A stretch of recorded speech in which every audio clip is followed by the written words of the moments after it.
Hey there, fellow wanderers. You find yourself wandering through the vast expanse of the Eurasian steppes. The wind rustles gently over the grasses, carrying with it the faint scent of earth mingled with distant campfires and the chill of the oncoming night. Your boots crunch softly against the dry soil, every step echoed in the vast oblivion of the blackened sky. The chill bites at your cheeks, as if the air itself were whispering the stories of those who once roamed these lands, the Mongols, known for their daring exploits and their audacious inventions that shaped the course of history. This is not a fairy tale. You're walking through the echoes of a time when survival depended on wits and innovation, where warriors were as inventive as they were formidable. So before we dive deeper, I ask only this. If this kind of raw, unvarnished truth speaks to you, click like, hit subscribe, and leave a trace of yourself in the comments. Tell me your city, your time, your state of mind. Now, dim the lights. Let the hum of your fan blend with the wind of centuries past. Let's begin.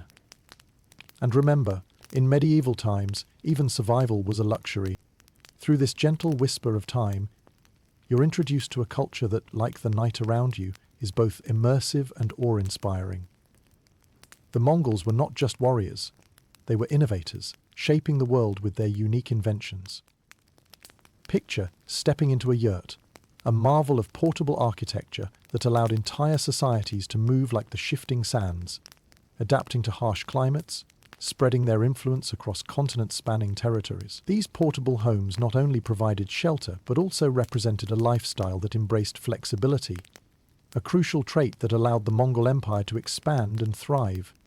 Imagine the sounds of arrows slicing through the air. The composite bow was a testament to the keen innovation of the Mongols. Smaller and more powerful than its Western counterparts, this bow enabled them to conquer vast territories with precision and speed, a historical fact that transformed warfare techniques during the medieval period. The power behind each shot was emblematic of the Mongols' ability to harness both nature and human ingenuity, setting the stage for conquests that would last generations. As you traverse this landscape of invention, consider also the subtle breath of horses, their rhythmic gallop echoing across the plains. The Mongols developed sophisticated courier systems, using horseback messengers to transmit orders rapidly across thousands of miles. This network laid the foundations for what we might consider modern communication systems, long before the buzzing of smartphones defined our lives. Just like the whispers of these messengers cutting through the silence of night, the Mongols spoke to one another across distances as wide and deep as history itself. Stirrups, a seemingly simple accessory, introduced an evolution in cavalry tactics that provided leverage, allowing riders to stand and deliver fiercer blows or tactically maneuver during battle. The stirrup gave a literal and figurative leg up to Mongol warriors, allowing them to rise in battle with unprecedented advantage. While historians still argue whether it was this simple innovation that propelled them to numerous victories, there is no doubt that it symbolized their keen practicality and understanding of mechanics in warfare. And what of gunpowder? Introduced during their reign, you feel the distant rumble of what would become a global transformation in warfare, a humble, explosive marvel that shifted the balance of power throughout the medieval world. The Mongols' early adoption of gunpowder may have inspired the armaments of later cultures, serving not only as tools of war, but as catalysts for exponential progress in technological development. You might chuckle at the thought of signals sent by smoke and fire, primitive compared to tweets and texts, yet the Mongols' Istandhana were genius in their simplicity and effectiveness. These communications elevated strategic coordination to new heights, foreshadowing the dependency on quick information relay that we cannot seem to disengage from today. Each puff of smoke and wave of flame were like pages of a novel, read by the watchful eyes of those who understood their subtle messages. Finally, as you begin to relax deeper into this historical comfort, remember that the Mongols also paved roads, both literal and metaphorical, across continents, binding together an empire that thrived on the exchange of culture. Through this vast network of advancements and inventions, they laid the groundwork for much of our modern world. As the night deepens and the stories unravel, remember, you are not just a listener but a traveller through time, stepping into history one invention at a time. And so, in this land of infinite horizons and echoes that murmur the feats of unyielding inventors, You rest among the dawning of ideas as vast as the starless skies above you. Can you sense it? A world where creativity was not a luxury, but the very essence of existence. Let these tales cradle you, whispering the innovations of a bygone era as you drift gently into sleep. You continue your journey through the Mongol Empire, and the grand steppe stretches before you, a tranquil sea of grass under the vast sky. This serene landscape, rolling gently under a soft breeze, has been the stage for many ingenious developments. Among these innovations, the Yurt stands out, a marvel of mobility and design. Picture yourself nestled within one of these portable homes, feeling the warmth radiate from a central hearth. Made from felt and supported by a collapsible wooden framework, yurts perfectly encapsulate the essence of Mongolian ingenuity. A perfect blend of practicality and comfort in a harsh landscape. The yurt, or jer as it is known in Mongolia, was far more than just a shelter. It was a symbol of the Mongol lifestyle, steeped in the culture of nomadism. It whispered stories of families packing and unpacking their entire lives with the rhythm of the seasons. The beauty of the yurt lay in its ingenious construction. It was lightweight yet durable, simple yet highly functional, with its conical shape designed to withstand strong winds, and its walls made of felt for insulation against the biting cold. The yurt was a perfect sanctuary amid the vastness of the steppes. Imagine yourself inside, the air warm, dim light filtering through the felt and casting a serene glow on your surroundings. A gentle crackling fills the space as the fire dances in the hearth. It's mesmerizing, offering both warmth and a sense of community as you gather around with the flow of history swirling quietly. This ancient marvel of engineering was, in many ways, the ultimate sustainable dwelling, easily assembled and disassembled, making it ideal for the nomadic lifestyle of the Mongols. Even as you relax into this cozy scene, take note of the clever design features that blend seamlessly with simplicity. The circular shape promotes efficient air circulation, which helps regulate temperature, keeping it cool in summer and warm in winter. And let's not forget the smoke hole at the top, functioning like a primitive yet effective chimney. A quaint touch that prevents smoke from overwhelming the inhabitants. In this moment of tranquility, it's easy to appreciate why the yurt has stood the test of time, with its design seeing little need for change over hundreds of years.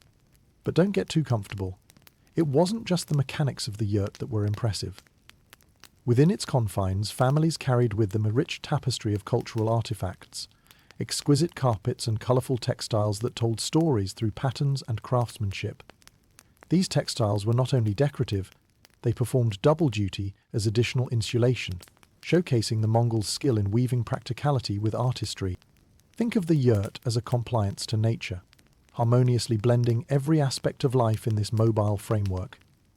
This was a place where life could be packed up and transported, offering stability and consistency in the face of ever-changing surroundings.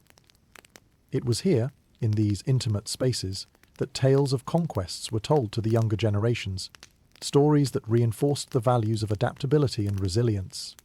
As you reflect on the versatility of the yurt, it might seem strange that something so traditional could remain relevant, yet it does. Historians still debate its origins, whether it was an invention purely of necessity or a creative leap inspired by earlier cultures. Either way, the lasting legacy of the yurt transcends time, offering inspiration even in our modern age. Imagine the glamping setups today's people recreate, trying to capture a hint of yurt magic. And so, as you rest your head against the felt wall, listening to the gentle murmur of history outside, you find yourself enveloped in a blend of tradition and innovation. The yurt stands as a testament not just to survival, but to a life embraced by design, allowing the Mongols to travel unencumbered while cocooned in comfort. This clever confluence of ingenuity and endurance ensured that a seemingly simple structure would come to embody an entire way of life, providing not just shelter, but also a sense of continuity and cultural identity amid the sprawling vastness of the steppes. As your journey through the innovations of the Mongol Empire continues, the whistle of the wind brings tales of yet another invention that defined a generation: the composite bow. In your mind, picture the meticulous craftsmanship that transformed simple materials into a weapon of unrivaled power and precision, a piece of engineering that decisively shaped the course of war and history. The composite bow was a miracle of design ingenuity that held the ancient world in awe. Crafted from a combination of horn, wood, and sinew, its layered construction represented a leap forward in weaponry. Unlike the simple wooden longbows familiar in medieval Europe, the composite bow's power was unrivaled, due to its carefully balanced tension and flexibility. You can almost hear the slight creak it makes as it is drawn back, its deceptive lightness hiding the force within. A testament to the Mongols' craftsmanship. Imagine, if you will, the rush of wind as a rider gallops across the steppe, effortlessly knocking an arrow to the bowstring. The Mongol archer releases his shot with such fluidity that the arrow seems an extension of his own body, flying swift and true toward its target. This capability to shoot with accuracy from horseback gave the Mongols their fearsome reputation on the battlefield. They could launch volleys of arrows with staggering speed and deadly precision, an edge that matched their reputation of being able to empty a quiver before the enemy could blink. The might of this bow lay not only in its construction, but also in the tactics it enabled. It allowed Mongol horsemen to perform the famous Parthian shot, a tactic where they turned in their saddles to fire at pursuers while retreating at full gallop. This technique was as much a psychological maneuver as it was a physical one, leaving their foes disoriented and demoralized. This brings a smile, knowing how the Mongols danced circles around their opponents, unpredictable as a shadow in the night. Such mastery was no accident. Training in archery started young, with Mongol children learning to shoot from childhood. The bow became an extension of their very being by adulthood, an integral part of both identity and survival. With this mastery, they created empires, not just an army. More than just a battlefield innovation, the composite bow influenced hunting practices, ensuring that the Mongols were skilled providers, able to live off the land as they traversed their vast empire. Despite its clear benefit in warfare, historians still argue whether the composite bow was an innovation born purely of necessity or an adaptation of existing ideas refined to perfection. It's the kind of debate that might be vigorously discussed around a modern dinner table. Was this an invention purely Mongol, or did it have roots in cultures they encountered? Whatever the answer, there is no denying the profound impact it had on their expansion and their legendary reputation. And, as a nifty little tidbit to ponder, archery contests were not only a military training exercise, but also a form of entertainment during festivals. This way, what was a necessity doubled as an embrace of cultural pride and exuberance of life, echoing in the shouts of joy and the clatter of hooves over time-hardened earth. You can relax in the knowledge that the legacy of the composite bow lives on, captured in the stories of Mongolian feats and military prowess that crossed continents. Its echoes are still felt today by those who appreciate the precision and craftsmanship that went into its making. The bow was not just a tool of war. It was a symbol of superiority and the embodiment of the Mongol warrior spirit, an icon of their adaptability and a reminder of the power a single invention can wield in shaping history. As you move through the echoes of the past, reflect on the genius behind these layered structures. A bow that seemed simple, yet contained the complexities of power and artistry bundled within its curves. This perfect harmony, a combination of man and material, whispers tenaciously to its role in Mongol dominance, an artful creation that empowered empires and spanned the tapestry of time itself. As the journey with the Mongol Empire continues, your path leads you to another stroke of brilliance that emerges from the dust of history. The horseback communication systems that ensured their empire ran like clockwork. Imagine vast networks of riders galloping across the steppes, each armed not with weapons but with messages. This intricate system of relays revolutionized the way information traveled across the sprawling Mongol territories, creating a nerve center that pulsed with remarkable efficiency. Picture yourself as one of these riders, the wind rushing past your face, your heart beating in time with your horse's powerful stride. You carry within your grasp messages of critical importance, written in the flowing script of your people.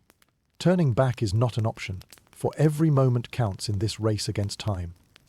The Mongol Empire, stretching from Europe to the edges of China, depended on this network known as the Yam system. It was a masterpiece of logistical brilliance, ensuring that the Khan's words spread rapidly across thousands of miles. The Mongol Yam stations, a series of posts established strategically along trade routes, served as hubs where riders could rest and change mounts, ensuring that no message was delayed for long. These posts were equipped with fresh horses, supplies and shelter, making them efficient centres for the smooth relay of information. Imagine the rhythm of hoofbeats that filled this sprawling network, echoing far and wide as messages cut through the silence of endless plains, representing an early form of what we now recognise as a postal system. This efficient system not only kept lines open between the Khan and his subjects, but also facilitated trade and administrative control across the empire. It's a brilliant move you can liken to having the world's first express mail service, centuries before steam trains and telegraphs revolutionized communication in similar ways. The Mongolian riding system demonstrates an innate understanding of logistics, one that surpasses modern management gurus' imaginings. Historians still debate to what extent this system influenced regional postal networks during that period. Did the innovations arise solely from Mongol need, or did they borrow and refine practices from earlier civilizations whose paths they crossed? These questions may remain unanswered, yet the legacy of the Yam system persists, an early precursor to the efficient postal systems worldwide today. It's amusing to think about the kind of messages these couriers might have carried. From royal decrees to simple tidings of harvest and peace, each missive, no matter how mundane or monumental, added to the empire's narrative. At times, couriers would also carry gifts, the kind of perks that tempted early tourism business, perhaps a precursor in spirit to the concept of reliable transport economies swaying hearts and building bridges of diplomacy. You might chuckle, imagining what made the top headlines within those rolled parchments. Khan requests turn down of war horns after midnight, or, armed with humour, Mongol warrior tickles enemies into submission. Although humour wasn't exactly a means of communication, you can see how the diligence and wit of a rider network might write its own chapters of camaraderie and adventure tales. The success of the Mongol Empire wasn't built solely by warfare. It was the result of a deeply ingrained appreciation of communication, logistics, and the understanding that knowledge is power, often as transformative as any blade on the battlefield. With their impressive network, the Mongols laid firm groundwork for future generations, demonstrating that the efficient flow of information could indeed conquer the world in ways that sheer might could never achieve alone.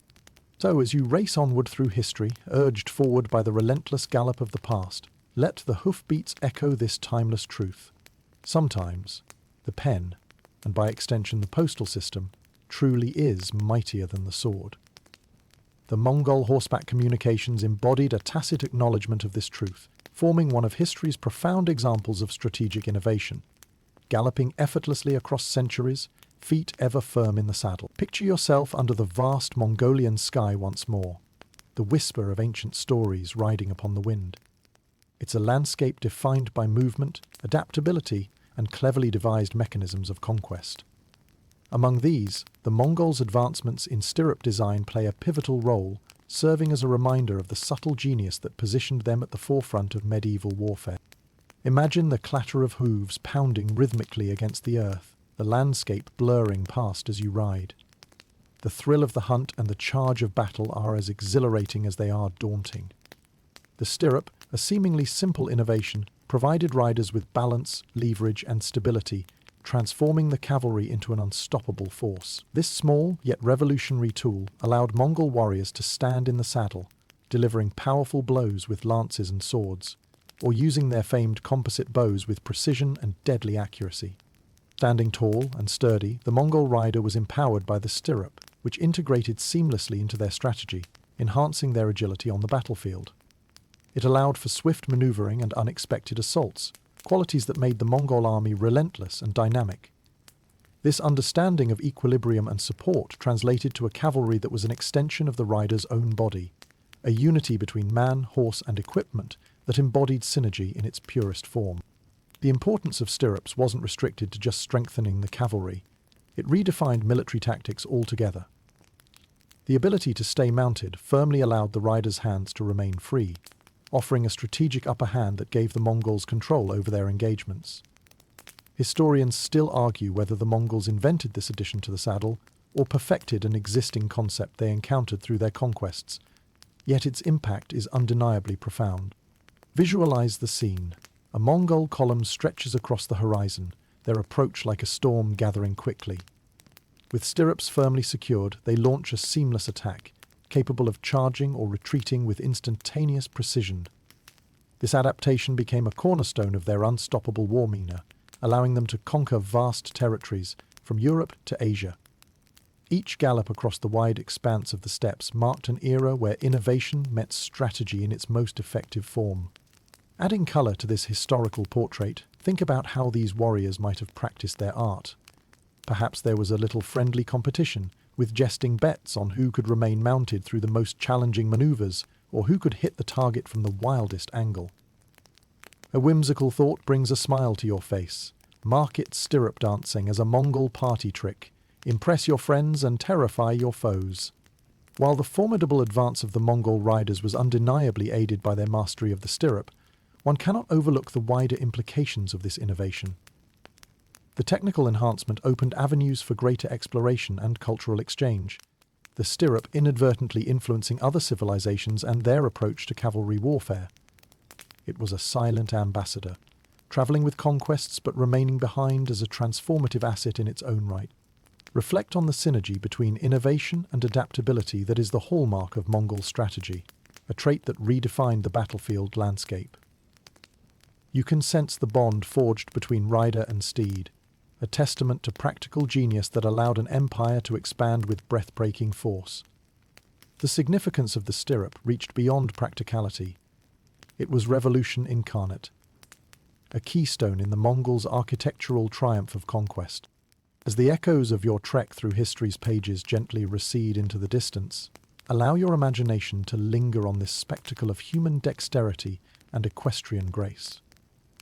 Through their ingenuity, the Mongols transformed a simple loop of leather or metal into an icon of strategic supremacy, a feat still admired by historians and tacticians alike. This softly triumphant story continues to ride with you, undulating over time, underscoring the notion that even the smallest innovations can change the course of history. As you forge ahead through the Mongol Empire's storied past, the scent of burnt charcoal and the muted pop of something volatile spies through the shadows of history. Entering this realm of Mongol ingenuity, you find yourself tangled in the mysterious beginnings of gunpowder and its subtle yet staggering role in their martial toolkit. Here is where explosive potential and strategic mastery intertwine. Picture the bustling encampments of the Mongol soldiers, a smattering of yurts under the infinite dome of the sky. The air is thick with anticipation as preparations for yet another conquest unfold. In the midst of this organized chaos, an assortment of fires crackle and smoke, burning low against the chilling winds of the steppe. It is among these flares that experiments with gunpowder quietly brew, a mixture of saltpeter, sulfur, and charcoal, marking the birth of quietly blazing innovation. Although widely believed to have been first discovered by the Chinese, the introduction of gunpowder to the Mongols, following their expeditions into the east, signals a shift, much like a whisper that fans into a roaring flame. The Mongols were quick to integrate this explosive wonder into their arsenal, demonstrating their uncanny ability to adapt foreign technologies and refine them to suit their tactical needs. Imagine the reactions as a test explosion tears through the night air, the quiet hush preceding it transforming into a chorus of awed gasps and murmurs. The very earth seems to tremble with the potential, a prelude of what is to come. Early iterations included bombards and early grenades, primitive yet intimidating through their sheer unpredictability and fiery spectacle. These explosive devices, though rudimentary, allowed Mongol forces to strike terror into the hearts of enemies entrenched behind fortress walls.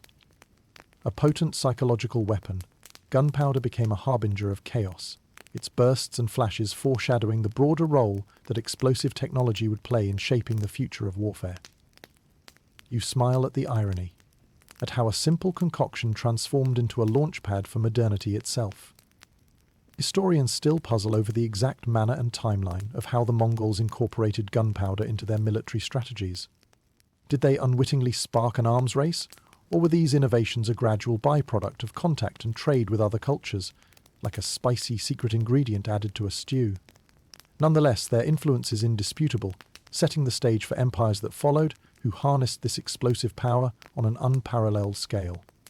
Despite the havoc it unfurled, It's intriguing to ponder the more frivolous applications of early explosives in celebration or jest. A prank with a spicy, unexpected pop, the ancient equivalent of fireworks, supplying both awe and entertainment at a great Kham's feast. Where once the skies crackled with blazing arrows, they now lit with the fantastic, unpredictable dance of fiery displays. This integration amplifies the Mongols' reputation, not merely as conquerors, but as keen experimenters of foreign ideas, reshaping them to form a distinct martial identity.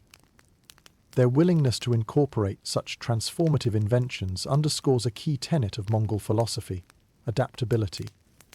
An invaluable asset in an age when survival hinged as much on innovation as it did on strength. As the echoes of those primitive gunpowder blasts resound through time, you find yourself appreciating the quiet impact of these innovations. Here is where fear danced to the tune of progress. With each volatile ember comes appreciation for the duality of humankind's creations, both constructive and destructive. Resting here under this starry canvas, etched with centuries of Mongol mastery, you understand that the seams of history are stitched with stories of invention and adaptation. Flashes of innovation form constellations that guide the weary traveller through time's gentle passages. The humid whisper of gunpowder sways in the night, keeps you attuned to the realities of transformation, where an empire's curiosity and acceptance of change wrought waves across the ages. As your journey through the echoes of Mongol ingenuity unfolds further, you arrive at a scene illuminated by flickering flames under the expansive sky. Here, amidst the whispers of the steppe, you witness the ingenuity of Istandhana, the system of smoke and fire signals employed by the Mongols, an innovation that lit the darkness with communication long before fiber optics or radio waves crisscrossed our landscapes. Imagine the haunting stillness of the night, where the horizon merges with the inky blackness above. It's a quiet landscape, broken only by the distant calls of nocturnal creatures. Suddenly a column of smoke rises, twisting upwards into the night like the arm of an invisible storyteller, its tail carried by the wind across the plains. These smoke signals were an early form of visual communication, simple yet profoundly effective. As you watch, flames leap into the air, mirrored by echoes of light from distant hilltops, each flicker a piece of a story in motion. The Istandhana system was more than just a series of pyrotechnics. It was a sophisticated method of conveying messages across vast distances rapidly. These signals became a heartbeat for the sprawling Mongol territories, transmitting information about troop movements, potential threats, and even weather conditions. Each puff of smoke carried meaning, a language written in the sky, forming connections as transient yet as vital as the human touch. Consider the logistics involved in maintaining such a network. The Mongols positioned their signal stations on high ground, like sentinels watching over their domain. Picture the signalmen waiting patiently, knowing the weight of their responsibility as guardians of this fiery lexicon. They read these signals like ancient runes, their eyes trained to discern the nuances of each curl of smoke or burst of flame, translating them into action or alert. While some historians argue about the extent of the Mongols' reliance on such signaling techniques, debating whether their use was widespread or reserved for specific regions, there is no doubt that these methods exemplified Mongol adaptation and strategic prowess. The flicker of fire against the night was a reminder of their innovative spirit, a guidepost marking their tactical superiority. This system, of course, wasn't infallible. Variables like weather and geography could cloud or obscure the signals. Yet, one can't help but marvel at the integrated approach these fire sigil networks represented, effectively compensating for the challenges presented by a sprawling empire, much like how we use satellites today to weave connections across our modern world. In a lighter vein, imagine the occasional mix-up. A rogue breeze sending a friendly message wildly awry, leading to unexpected visits, or perhaps the Mongol equivalent of a comedic misdial. Smoke signal said victory feast, not giant beast. Oops. Such playful misinterpretations aside, these signals underscored the Mongols' capacity for strategic foresight. By capturing the elemental power of fire, they poised their forces with unparalleled swiftness and precision, priding themselves on an unbroken chain of communication that swept across their territories with the effortless grace of wind-swollen embers. As you continue to traverse this timeline of robust innovation, allow the beauty of firelit imagination to linger with you. It embodies the paradox of progress, both ephemeral and lasting, an interplay of light and shadows upon the canvas of the past. Embrace the notion that, taught by the ember's warm glow, the Mongols forged paths through the unknown, attuning themselves to the subtleties required to master the art of empire building. The quiet elegance of smoke signals radiates as a reminder of human ingenuity throughout the ages. For within their simplicity lies the essence of our shared ability to transcend obstacles, illuminating the path for generations to come, much like sentinels safeguarding the night against silence. As you weave through the intricate tapestry of Mongol innovation, you come upon an artery of communication and connection that pulsed throughout their empire, the postal system, known as the Yam. This revolutionary network was more than a series of way stations.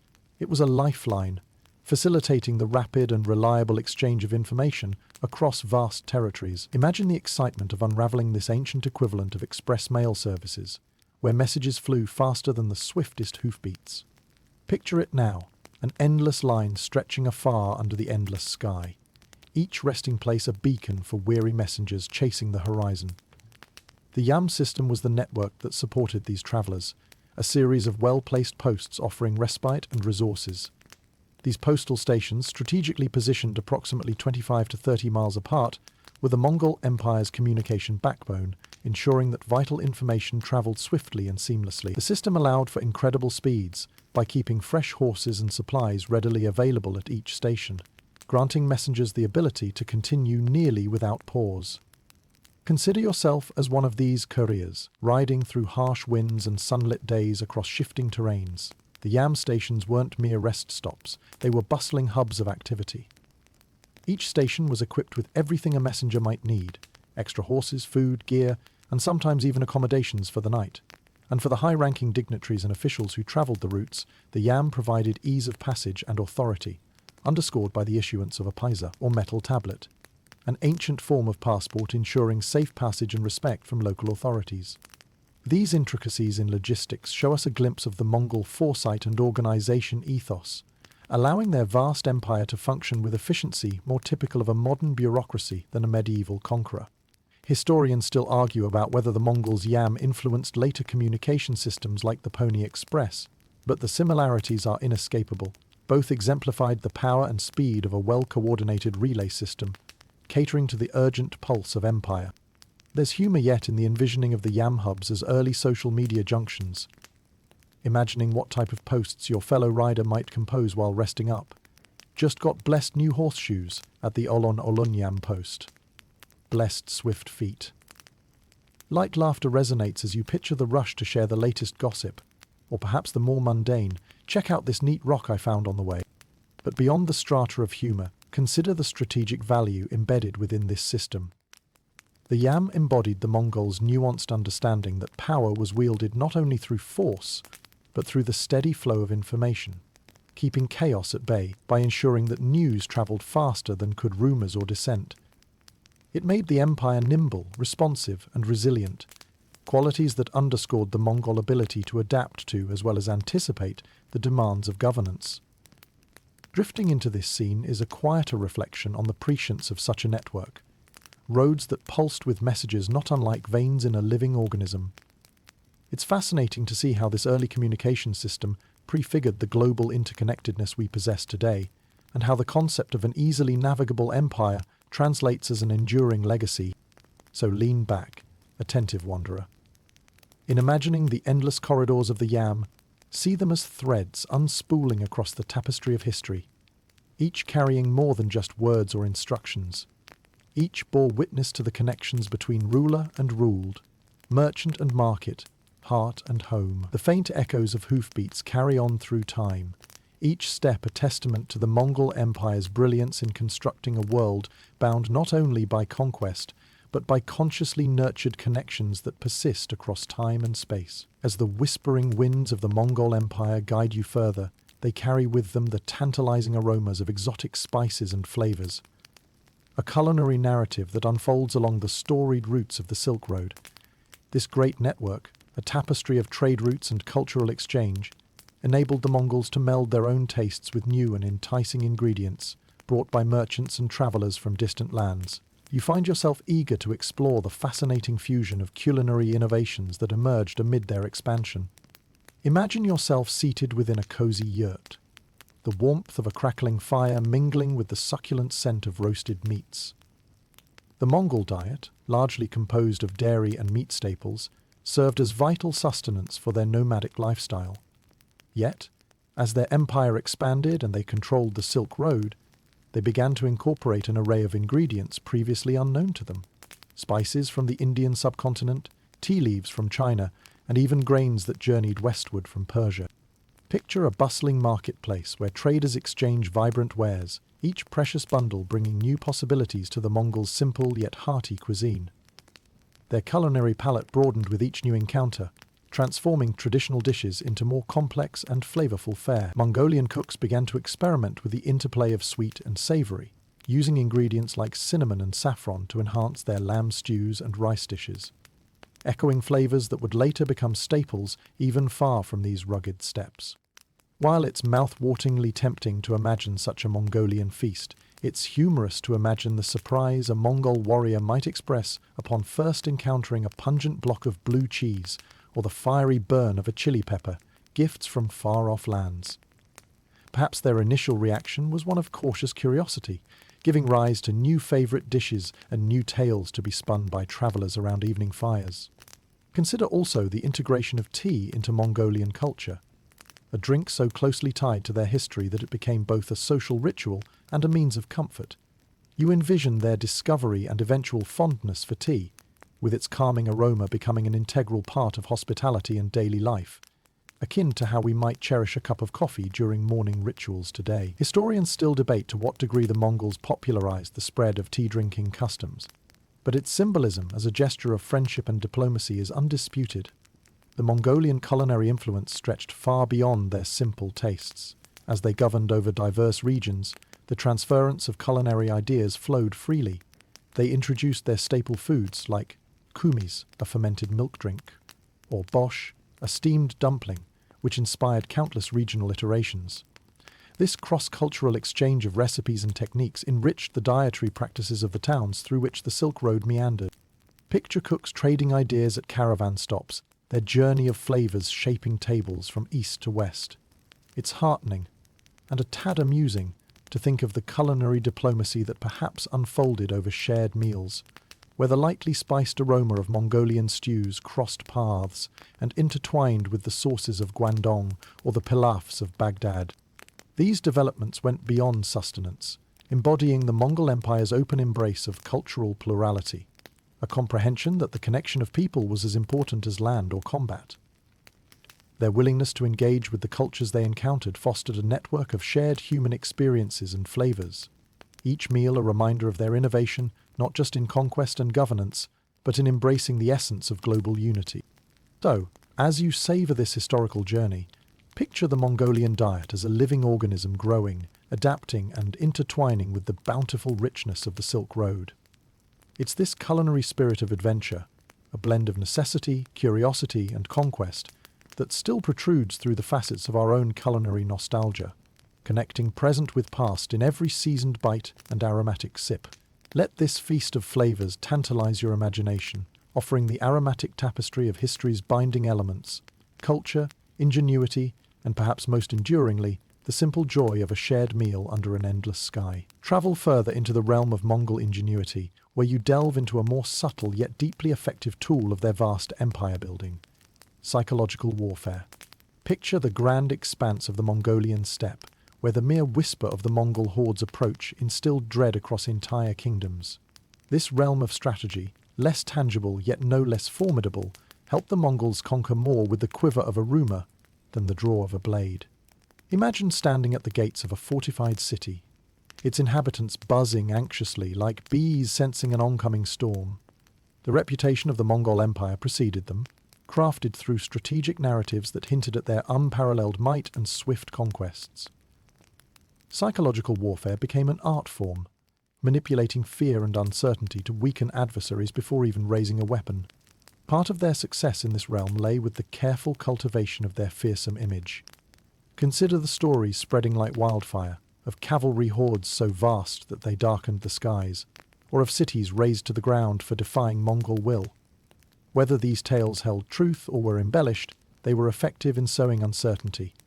They also employed propagandists, travellers who broadcast stories of Mongol cruelty or mercy depending on the desired outcome. The aim was simple: convince opponents that resistance was futile. Viewed through this lens, the Mongols' tactical deception was akin to the prestidigitation of a master illusionist, showing power in one hand while hiding a dagger in the other. Even the famous tactic of pretending to retreat, only to draw enemies into a trap, played on the enemy's expectations, sowing confusion and disorder. It's a concept that might induce a smile today. Imagine a sly Mongol strategist winking knowingly across the ages, delighted in the predictability of human folly, much like a classic cat-and-mouse game that relied on cunning. Despite the effectiveness of these tales, historians still argue about how much of Mongol intimidation was real military advantage versus masterful spin. Did the empire's chroniclers skew truth through embroidered accounts, or did reality match the legend? This debate underscores the brilliance of their psychological strategy, one that blurs the lines between fiction and reality, an enduring tactic of propaganda. To fortify their psychological operations, the Mongols often employed ingenious tricks to overstate numbers. In one instance, they might light numerous fires in the night, creating the illusion of vast numbers awaiting in the shadows. In another, they tied branches to horsetails, raising clouds of dust that signaled a larger force than what truly loomed over the horizon. Each element of theatre was an act in their grand spectacle of psychological dominance. Furthermore, the Mongols' engagement in expertly orchestrating shock and awe campaigns both paralyzed and captivated their foes. They'd sometimes spare one survivor to spread first-hand horror back to their cities, amplifying the narrative where letters or whispers could not reach. It was effective manipulative genius, uncompromisingly aligned with their goal, to subdue with calculated intimidation.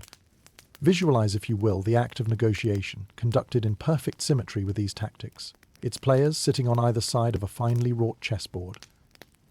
The Khan, ever canny, responded to developments with movement, adapting plans with the same fluidity employed on the battlefield. Often offered terms of total surrender appeared as glimmers of mercy within a bleak landscape, a stark choice between annihilation and peace. Yet therein lay another layer, the understanding that perception can be more powerful than armed force. This was the Mongol gift, turning the art of war into stories that trickled through the annals of time. As you sit beneath the stars that once witnessed these masterful maneuvers, let the whisper of the winds remind you of the enduring lengths human ingenuity will go to wield influence. The Mongols knew that true victory lay not in the battles they fought, but in the ones they managed to avoid, through brilliantly wielded psychology and tactics that felt as though conjured from myth. These lessons reach through the centuries, suggesting that the stage upon which history plays out is both more vast and complex than mere muscle and metal. Instead, it bends to the power of myth, a careful orchestration that still colours our understanding today. Herein lies the legacy of their unseen weapon, a reminder that in the Empire's dawn, power sprang from stories that shifted the boundaries between what was feared and what was conquered. As the narrative of Mongol innovation continues to unfurl before you, you find yourself drawn to the realm of healing, a domain where the Mongols blended varied traditions into a holistic practice like no other. Imagine the weary journeys across the vast steppes, where survival depended as much on the sword as on the ability to mend, recover, and thrive. Here, amid tales of conquest, rises the quieter story of Mongol medicine, an intriguing fusion of practicality, resourcefulness, and a penchant for eclectic remedies. Visualize a bustling Mongol camp, nestled in the shadow of rugged mountains. Amidst the din of daily life, you can hear the rustle of fabric as tents part for those seeking cures. The Mongols, ever adaptive and open to cultural exchange, incorporated knowledge from Chinese, Tibetan, and Islamic medical traditions, forming a comprehensive system of health that was as diverse as it was effective. Their treatments included everything from herbal remedies concocted from the expansive flora of their homeland to acupuncture and moxibustion techniques borrowed from their Chinese neighbours. Imagine the scene inside a healer's tent. A pungent aroma of mixed herbs lightly perfumes the air and the faint clatter of stone pestle against bowl is rhythmic and soothing.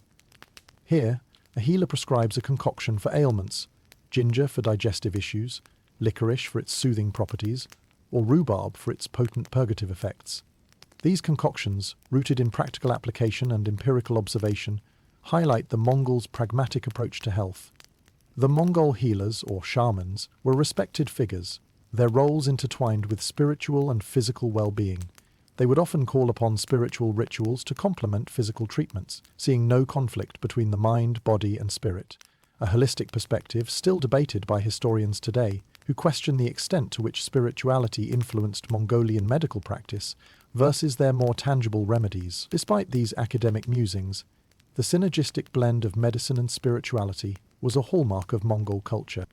Add to this intriguing tapestry unusual practices that incorporated elements of superstition, such as wearing amulets or charms believed to ward off illness.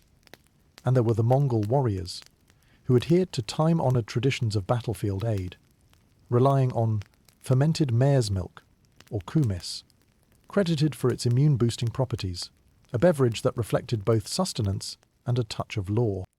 Laughing softly, you muse at how these warriors, so hardened and fearsome, might shy away from a spoonful of particularly bitter medicine, a scenario as timeless as childhood. No matter the century, some things never change, you think. A yangiest of old times, feigned cough included, for effect. The Mongols' approach to wound care, a crucial aspect for a culture frequently engaged in battle, also exemplified their adaptive prowess. They practiced advanced techniques for the time, such as cleaning and dressing wounds to prevent infection. Even cauterization was employed, a common medieval method, though made unique by the Mongols' use of heated blades and boiling oil, drawing inspiration from varied sources to suit the tough demands of their environment. Despite the formidable martial reputation, the Mongols were astute students of life, strategically melding the symbiotic aspects of conquest with the delicate art of healing. Their quest for knowledge saw medical texts preserved and translated, with the Mongols becoming unlikely custodians of medical wisdom as they cross-pollinated healing traditions across conquered lands. Yet within this trek into the annals of Mongolian medicine also lies a tender understanding reflective of their interconnectedness with nature. A poetic acknowledgement that amidst the cacophony of conquest, they sought continuity and care, paving pathways for healing that, much like their empire, spanned continents. As night gently cloaks these memories, allow yourself to marvel at the tender resolve of Mongol healers. Through their efforts, they crafted a legacy of compassion intermingled with pragmatism, a holistic embrace of life's myriad challenges. In this quietude, echoed by narratives of herbs and spirit, lies a simple truth.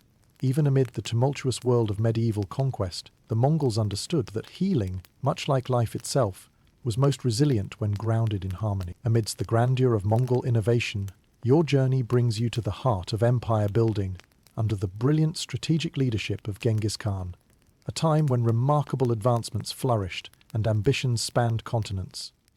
Envision the seemingly boundless horizons, not just of land but of opportunity and transformation that the great Khan envisioned. Under his meteoric rise to power, Mongolian innovation was not just born, it soared.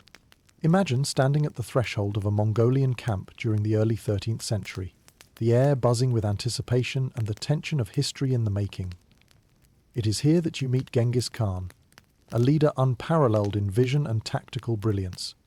His ability to unite the disparate tribes of the Mongolian steppe was a feat that historians widely recognize as a groundbreaking political unification, a genuine historical fact. Through a combination of shrewd diplomacy, calculated war-making, and unwavering charisma, he catalyzed a force that reshaped the medieval world.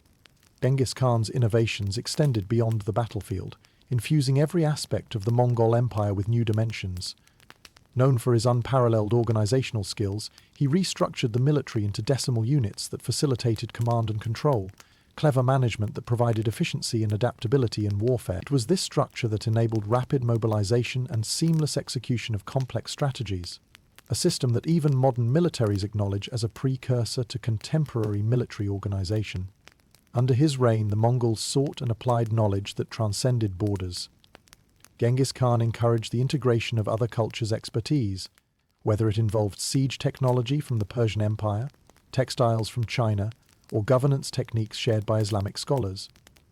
His vision embraced the practical and the foreign, marshalling an adroit tapestry of skills that fueled the Mongol engine to new heights. One cannot help but notice the astuteness in his policies, like the Yassa code of laws, epitomizing unity and justice with principles that offered societal protection while supporting the empire's cohesion.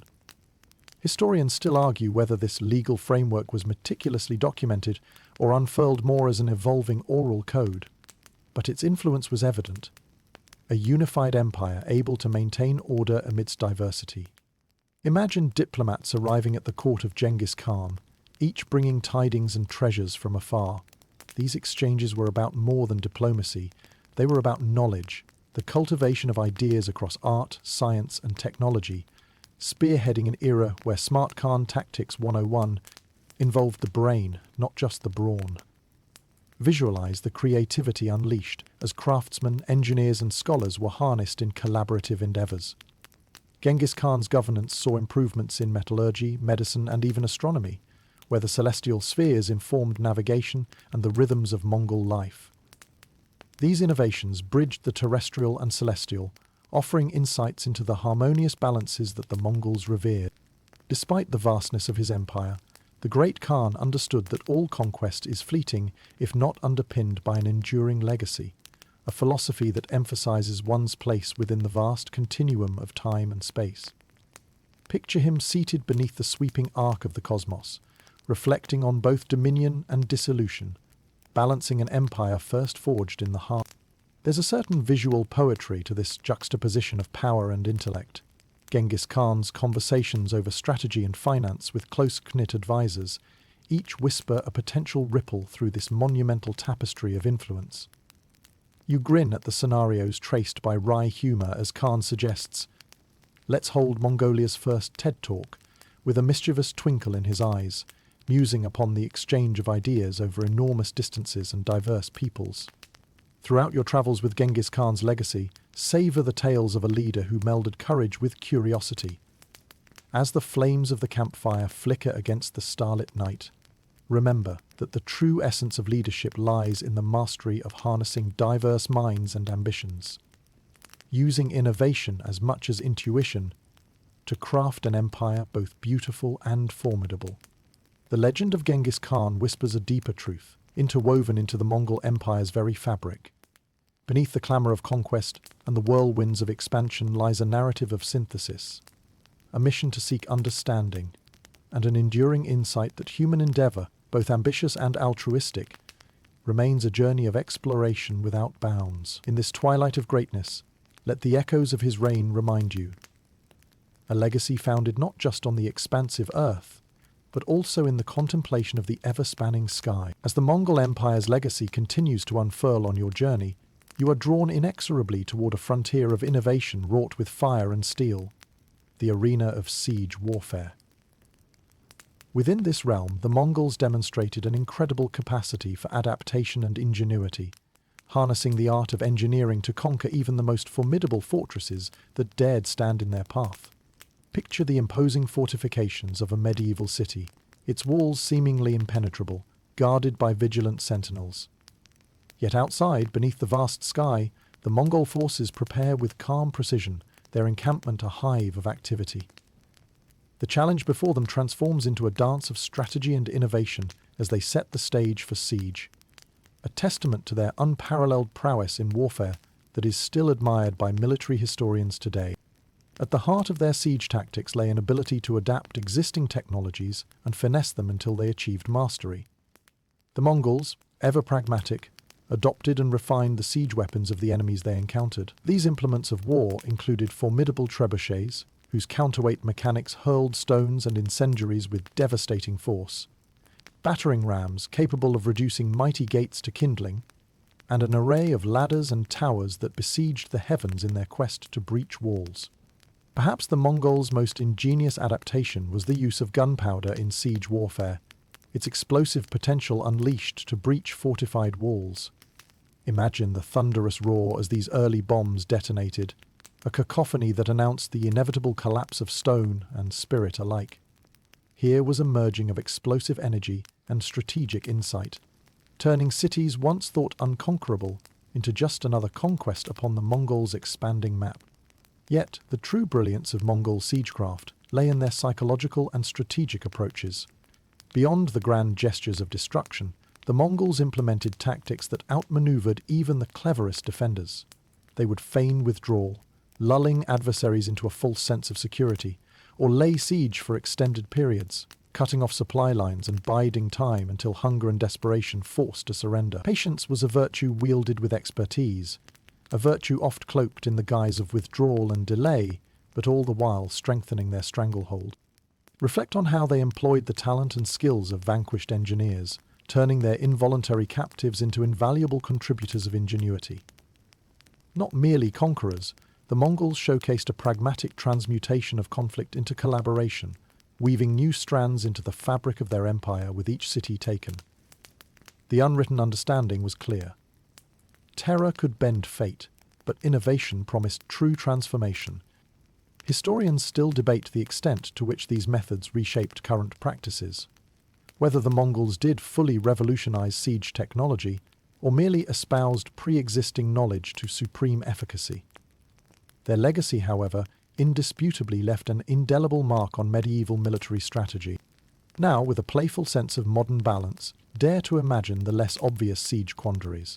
A Mongol officer turning to a fellow strategist, musing over siege concerns with humor. Have we sent in the Mongolian equivalent of pizza delivery yet? These sieges can take a while, yet within the jest remains a poignant truth. The Mongols understood siege warfare as a theatre of endurance, where strategy met innovation, and power lay not just in arms, but in resilience and foresight. Each fortress spanned a narrative arc, where patience and precision intersected in spectacular, though often daunting demonstrations of capability. As you exit these catapult-cast shadows, allow the echoes of Mongol sieges to reverberate subtly in the recesses of history's fortress. Remember them as a synthesis of science and stratagem, with each stone sent skyward and mechanical unwinding factor of calculated change. This was siege warfare elevated to an art, a harmonious interplay where the walls of fortifications landscaped the canvas of Mongol ingenuity. It stands as a reminder that through human aspiration, even the most immovable of barriers can crumble under the force of unwavering innovation and intellect. Venturing further through the ingenuity of the Mongol Empire, you arrive at a landscape where water itself, often overlooked, played an essential role in demonstrating the Mongols' adaptive prowess. As conquerors traversing varied and often harsh terrains, their ability to master hydraulic engineering and water management reflected the Mongols' comprehensive approach to empire building, an approach that transformed geography from an obstacle into an ally. Picture the endless expanse of the steppes, vast and unyielding beneath a wide sky. The Mongol hosts travelled tirelessly, and the importance of water, an often silent partner in their conquests, could not be understated. Unlike the arid chill of winter, summer on the steppes was a different beast, driving home the need for effective water stations wherever their path led. This necessity birthed creative adaptations as the Mongols expanded into regions where water was abundant, but its benefits, like the flow itself, needed deft channeling. As you visualize the roaring torrents of rivers and the mirrored calm of lakes, hold in your mind's eye the ingenious solutions that the Mongols brought to life. They constructed networks of wells and irrigation systems that transformed arid lands into fertile fields, revealing practicality blended with shrewd foresight. Through these endeavors, they ensured that agricultural productivity sustained not just their own people, but also the subjugated populations who toiled under their rule, translating water to wealth. The Mongols' ability to adapt local water management techniques was key to assimilating new lands. They learned from Chinese engineers the principles of irrigation canals, adopting these methods into the dry steppes and plains they now commanded. In their hands, the experiences of earlier cultures, be it Persian Khanats or Chinese terrace farming, were reimagined and refashioned within an empire that esteemed flexibility and growth. Historians might debate the originality, but none can deny their efficacy. Imagine also the joys and occasional challenges of managing such innovations across the sweeping expanse of Mongol territory. With a smile, you might picture a Mongol water manager humorously mistaken for a water diviner by an awestruck local, quipping back, No magic needed, just good old Mongol wisdom and a little zest. Beyond practical applications, the Mongols in their conquest might even have mirrored their governance principles of tolerance and respect for local culture in their environmental adaptability. They absorbed knowledge and techniques seamlessly into their empire's expanse, a celebration of fluidity across both land and populace. Water, after all, was not just a resource, it symbolized progress and prosperity. By managing it wisely, the empire laid down an infrastructure that facilitated the movement of goods and ideas, sustaining the mighty web of Silk Road trade routes. Rivers and channels transformed into aquatic highways, reflecting the flickers of the reds and ochres of the setting sun as they streamed toward distant horizons. Moreover, the Mongols grasped the diplomatic potential of water, recognizing its role in maintaining and fostering relations with conquered territories. They maintained aqueducts and water systems, understanding these as not only means of supporting cities they encountered, but also as diplomatic gestures of goodwill and civil progress. Through your exploration, feel the seamless adaptation unfold, revealing the Mongols' deep understanding that water systems were the lifeblood of any prosperous kingdom, a legacy less sun-drenched than the stories of conquest, yet just as impactful. As you allow your thoughts to wander freely, a meandering course akin to a river's bend through a timeless landscape, cherish the notion that the Mongols, scholars and strategists alike, demonstrated the delicate dance between human ingenuity and the natural world.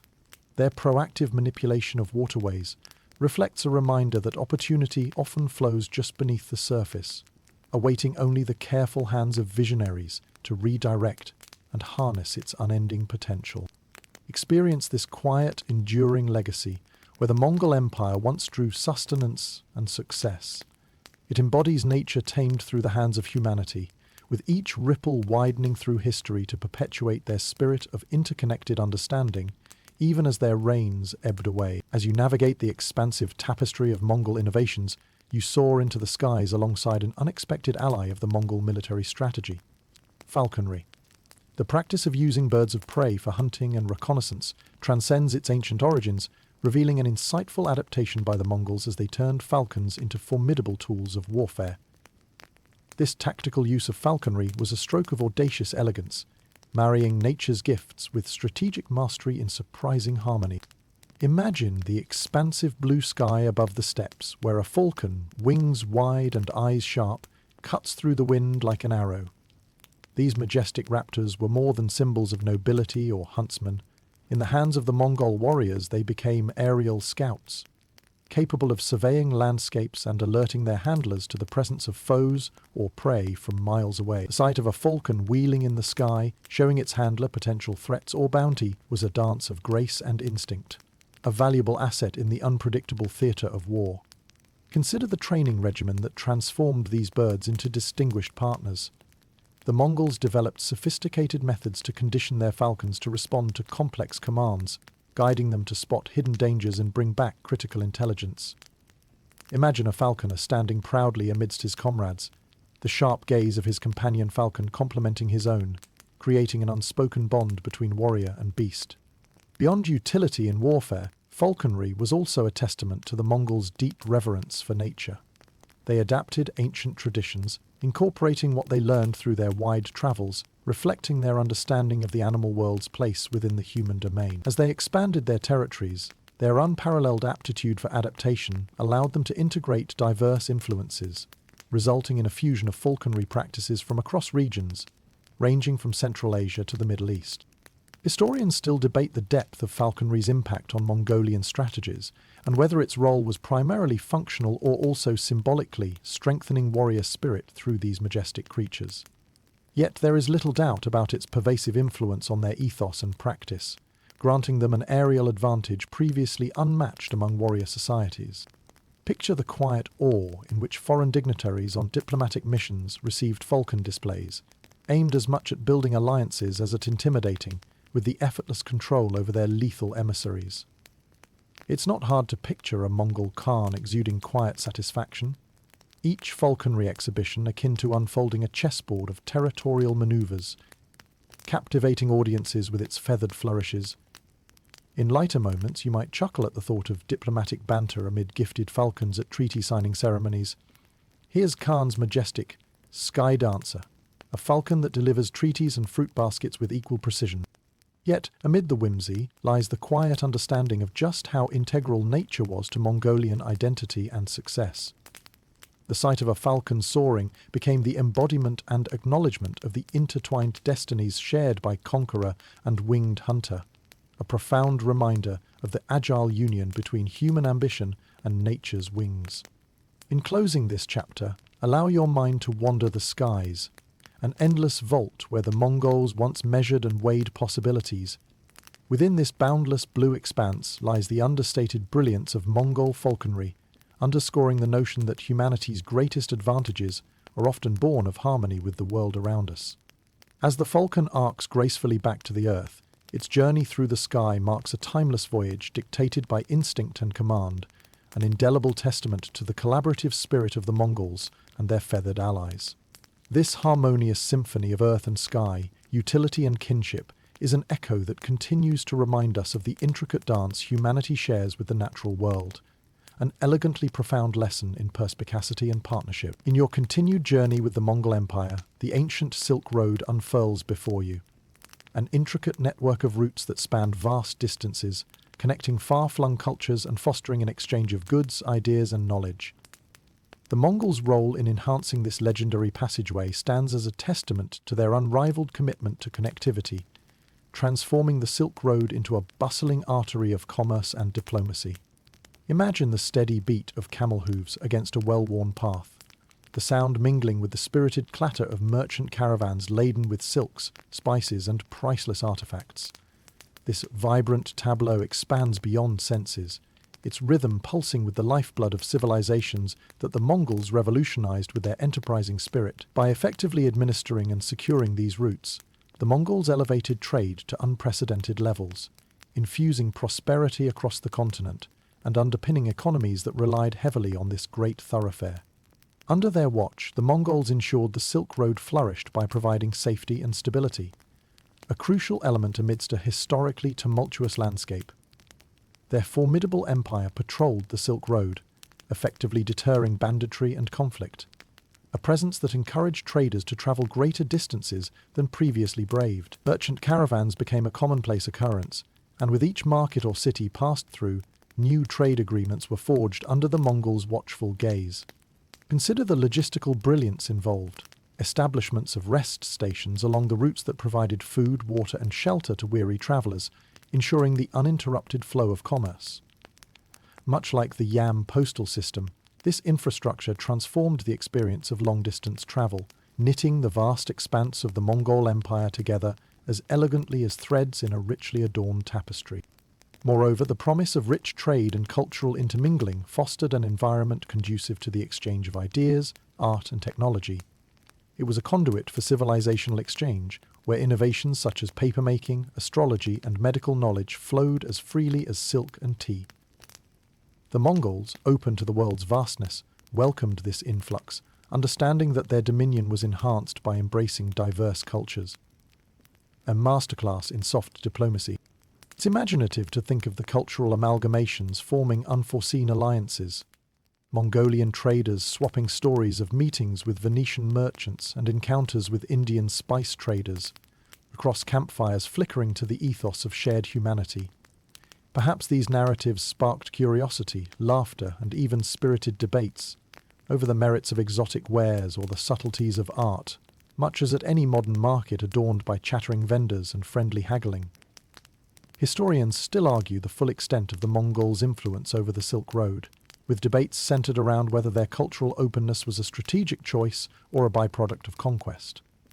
Regardless, the bridges they built between East and West reshaped the medieval world, echoing through centuries, sowing seeds of global connectivity that persist into our contemporary age. In the intersections of light-hearted banter between diverse merchants, imagine commentary on shared tastes and trends. A Mongolian riddle game against a Persian board game? Shall we sample Chinese tea or a Byzantine wine first? Such moments, a fusion of tradition and trade, reveal how humankind's shared quest for knowledge and beauty stitched continents together with threads of unexpected harmony. So take a step back and marvel at this enigmatic journey's course. meandering through epochs decorated with echoes of Mongol ingenuity and vision, follow still the tales and triumphs of those who once traversed the span of empires, breathing life into ancient roads that in their time seemed as limitless as the sky they moved beneath.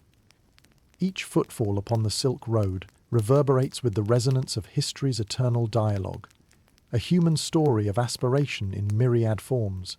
Between silk-clad tides and the flow of wind-swept stories, here lies a timeless inheritance from the Mongols, a legacy not only of conquering lands, but of uniting them, embracing the ultimate truth that through every exchange, every handshake, every shared gaze at sunsets touching the horizon, the world draws itself ever closer, from farthest reaches into the embrace of collective destiny. As your journey unfolds along the great tapestry of Mongol innovation, you encounter an oft-overlooked yet profoundly impactful facet of their empire: cultural diplomacy.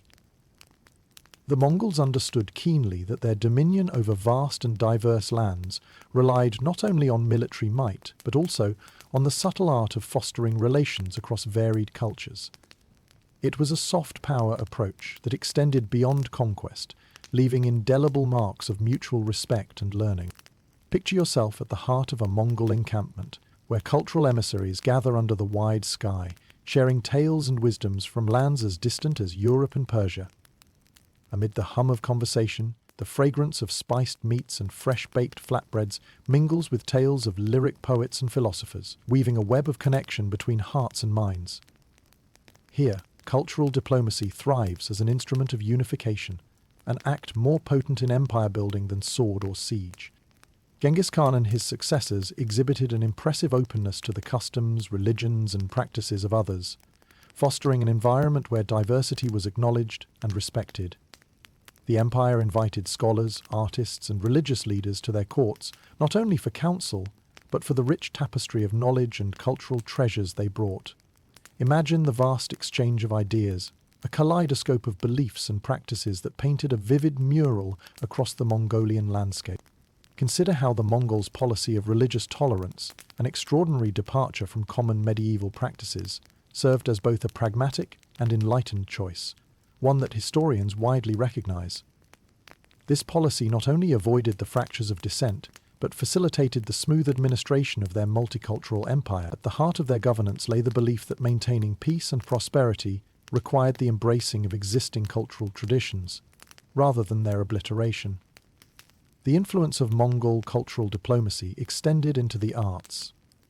Under its patronage, literature, painting, and architecture flourished, reflecting cross-cultural encounters that produced unique hybrid styles. Imagine the expansive tapestries that adorned the Yurt walls, their threads depicting scenes woven with influences as varied as Persian calligraphy and Chinese landscapes, each piece a testament to the poetry of cultural synthesis. Picture the vibrant marketplaces that thrived across the empire, bustling with merchants and artisans exchanging not only wares, but stories and techniques. As Silk Road routes linked cultures and communities, globalization took root. Yet it was the Mongols' skilled stewardship that allowed this interconnectedness to blossom, a deft blend of diplomatic dialogue and soft influence that eschewed simple dominion in favor of co-creation. Historians still muse over the full implications of Mongol cultural policies and whether their cultural assimilation was primarily strategic, benevolent, or accidental. Regardless of intention, the breadth and depth of these interactions have left a legacy of cultural transmission that continues to resonate through the corridors of time. And within these exchanges, there's room for playful imagination. The traveller artistolian curious to receive a Mongolian commission to paint Kublai Khan wearing the latest Italian boots made in Venice, or trading signature hummus recipes with a Baghdad scholar, the cultural equivalents of ancient influencers exploring new trends. Reflect on the notion that the Mongols' embrace of cross-cultural dialogue wasn't merely an artifact of empire, but an enduring testament to the human spirit's capacity to learn and grow from one another. Where cultures collide and coalesce is where understanding emerges. Bridges formed not from stone and mortar, but through shared whispers and handed-down anecdotes. As you drift through these narratives of influence and exchange, allow your thoughts to linger on this enlightenment, offered by a time where cultures entangled, sharing a vast and extraordinary tapestry across the breadth of the known world. The Mongol legacy in cultural diplomacy invites each of us to ponder the continuing impact of exchanging knowledge and celebrating differences. A silent harmony within the mosaic of a connected world, reminding us, always, that strength in variety is history's gentlest truth, cradled delicately within the openness and acceptance of shared humanity. As you delve deeper into the Mongol Empire's societal intricacies, you approach the enigmatic and all-encompassing Yassa Code, a framework of law and governance that underpinned the vast and diverse territories ruled by the Khans. This compilation was an emblem of unity and discipline, a strategic instrument that preserved order across an empire stretching from the Pacific to the edges of Europe. Imagine standing in the presence of the Great Khan, surrounded by advisors and emissaries from far-flung lands, a backdrop of banners fluttering in the Mongolian wind. It was within this crossroad of cultures that the Yassa was constructed, an embodiment of pragmatism and adaptability. Envision the spoken words, simple yet profound, binding tribes and nations under a single codified system that transcended local disparities. Yassa was no ordinary legal code. It was a fluid, living institution evolving with the needs of a burgeoning empire. Its principles emphasized loyalty, meritocracy, military discipline, and the sanctity of agreements, a foundation that provided stability to a vast array of peoples. Through it, Genghis Khan sought not just to administer justice, but to instill a sense of collective identity among his subjects, transcending individual customs and traditions. At its core, the Yassa was straightforward yet remarkably effective. The codification of laws was accompanied by severe penalties that ensured compliance and deterred disobedience, a necessity given the vastness and diversity under Mongol rule. Yet within this rigidity was woven a strand of flexibility, an acknowledgement of regional variances and complexities, granting local leaders discretion to interpret and apply the code contextually. Consider how Yassa fostered a meritocratic system where positions within the empire were allocated based on ability and loyalty, rather than lineage or privilege. This approach was revolutionary for its time and played a crucial role in the Mongols' ability to maintain cohesive control over their sprawling lands. Individuals, regardless of their background, could rise through the ranks, their accomplishments determining their standing, a concept that historians still admire today as both progressive and functional. Imagine the impact of the Yassa on commerce along the Silk Road, where standardized rules governed trade and interaction, enabling merchants to operate under a clear framework that promoted fairness and resolution of disputes, enhancing trade's allure.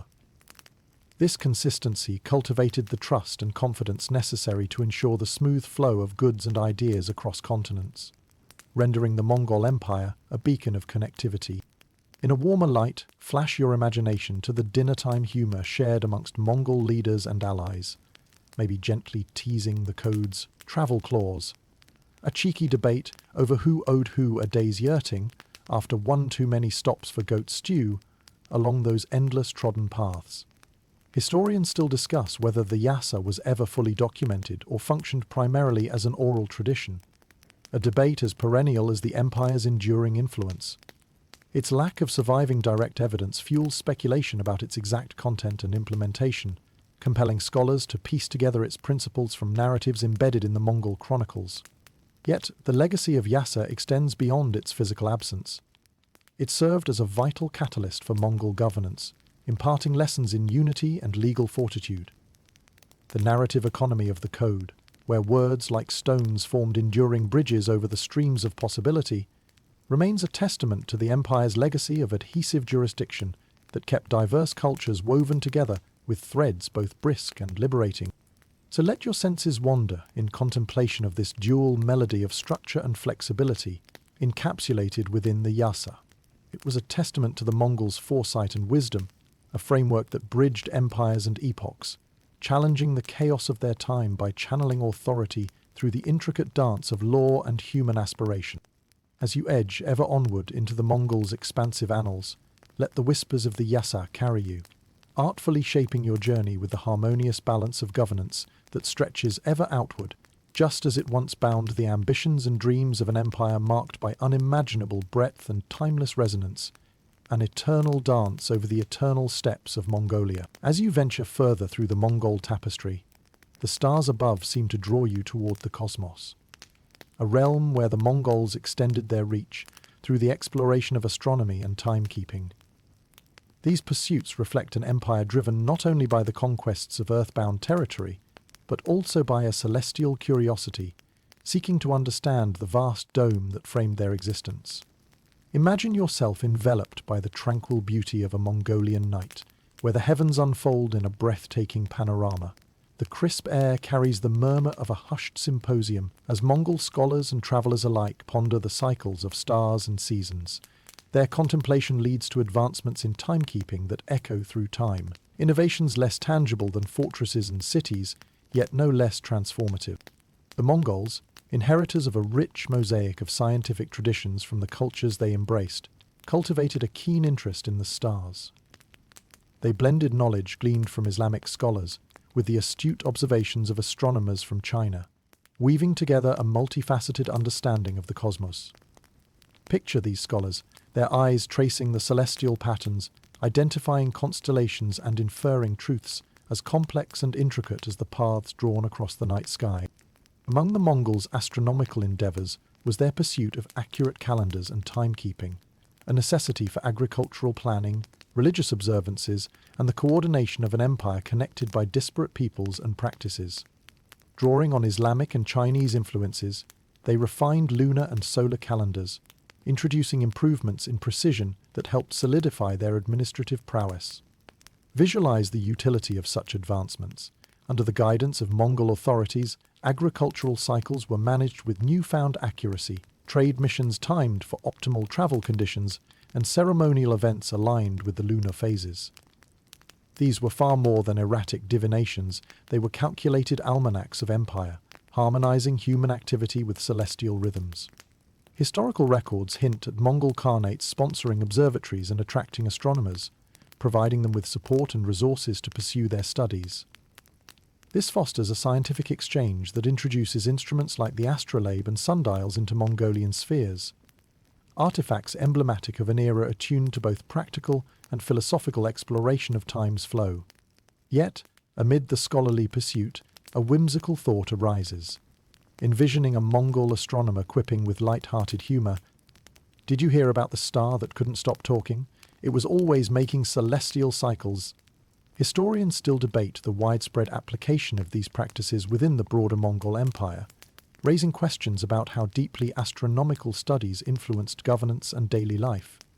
But this notion of cosmic curiosity remains, a testament to the Mongols' openness to discovery, a desire to traverse not just lands but the very skies above. Beyond their technological contributions, the celestial discoveries of the Mongols elucidate a more profound connection, a reverence for the universe's grand tapestry and humanity's place within it. In observing the heavens, they reaffirmed a belief intrinsic to their worldview, that the natural world, in its predictable cycles and mysterious expanse, was not only to be revered but understood.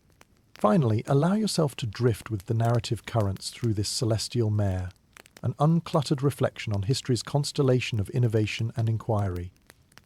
The Mongol legacy, enriched by stardust-swirled horizons, beckons the thoughtful traveller to ponder the dance of time in both life and dream. A marvellous reminder that the Mongols, architects of earth and explorers of sky, glimpsed both eternity and ephemeralness in their eternal quest for understanding. So let your spirit linger under this sky-strewn canopy, a silent testament to humanity's insatiable curiosity, the strings of time carefully plucked by Mongol hands.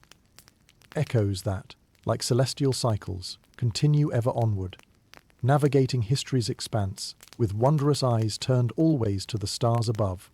Drifting through the iterations of Mongol ingenuity, you find yourself in a world woven with vibrant colours and textures, an artistic realm where the Mongol knack for adaptation found expression in textile innovations.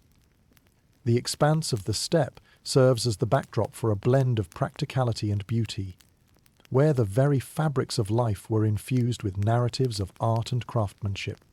Envision yourself inside a well-lit yurt, the natural light spilling gently over a tapestry of textiles, each piece a story, threaded with tradition and innovation. Mongol textiles weren't just about warmth or protection, they were culturally significant, serving as markers of status, identity, and history.